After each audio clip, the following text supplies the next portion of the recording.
Vamos a ver la hipertensión pulmonar cuando tenemos enfermedad del corazón izquierdo, porque el paciente que tiene enfermedad o que tiene trastornos del corazón izquierdo, o sea, del lado izquierdo del corazón, puede desarrollar hipertensión pulmonar.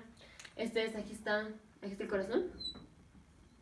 Esta es la aurícula derecha, aurícula izquierda, ventrículo derecho, ventrículo izquierdo. Aquí está la arteria pulmonar y da varias ramas. Esta es la rama izquierda de la arteria pulmonar, esta es la rama derecha de la arteria pulmonar. Y va dando varias ramas. Y estas ramas finalmente terminan siendo los capilares pulmonares. Aquí igual dan varias ramas y terminan siendo los capilares pulmonares.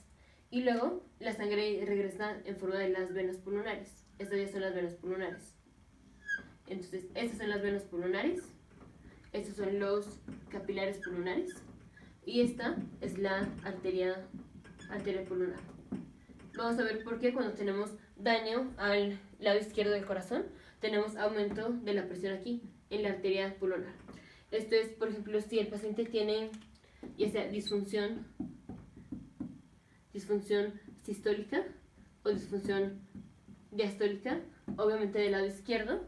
Si tiene disfunción sistólica o disfunción diastólica del corazón izquierdo, esto va a aumentar la presión. Esto aumenta la presión en la arteria pulmonar, porque si tenemos disfunción del corazón izquierdo, digamos que tenemos falla cardíaca. Si tenemos falla cardíaca, voy a poner la aorta. Aquí está la aorta. No la voy a poner toda para no confundir, pero este es el callado de la aorta.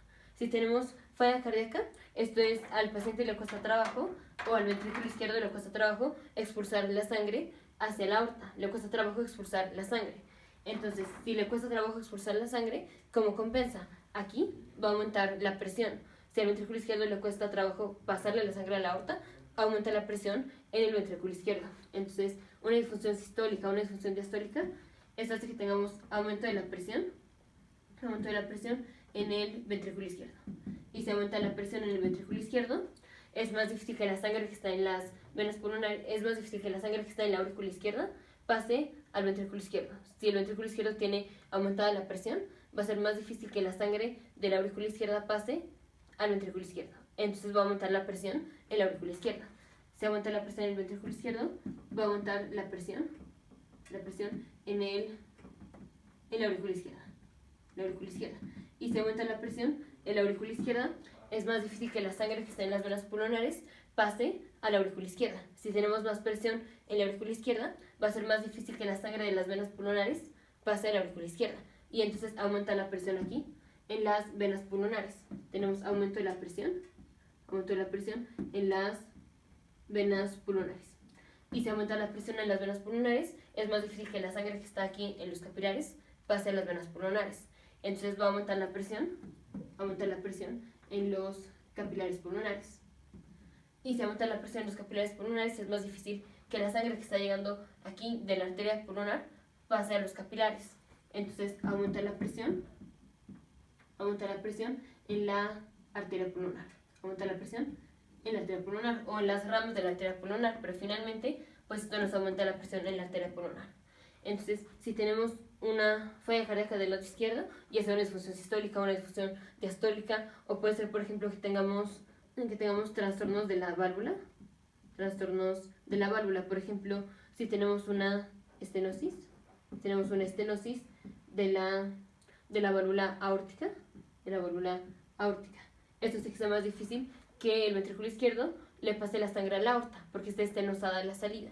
Si la válvula aórtica, esta que está aquí hay una válvula, esta es la válvula aórtica. Si la válvula aórtica en lugar de estar así abierta está así, está estenosada, obviamente es mucho más difícil que el ventrículo izquierdo le pase la sangre. Y entonces, otra vez, el ventrículo aumenta su presión, aumenta la presión en la aurícula izquierda, aumenta la presión en las venas pulmonares, aumenta la presión en los capilares pulmonares y aumenta la presión en la arteria pulmonar.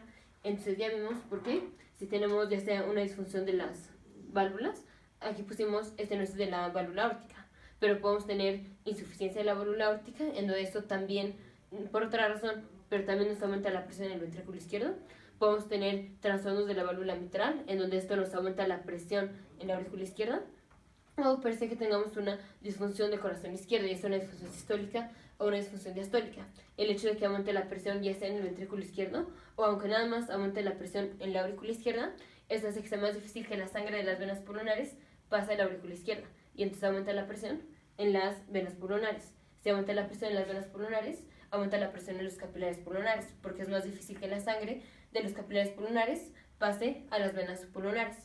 Y si tenemos aumentada la presión en los capilares pulmonares, aumenta la presión aquí en la arteria pulmonar. Entonces, enfermedad del corazón izquierdo aumenta la presión en la arteria pulmonar, o sea, nos da una hipertensión pulmonar. Nos vemos en el siguiente video de futuros médicos, científicos e ingenieros.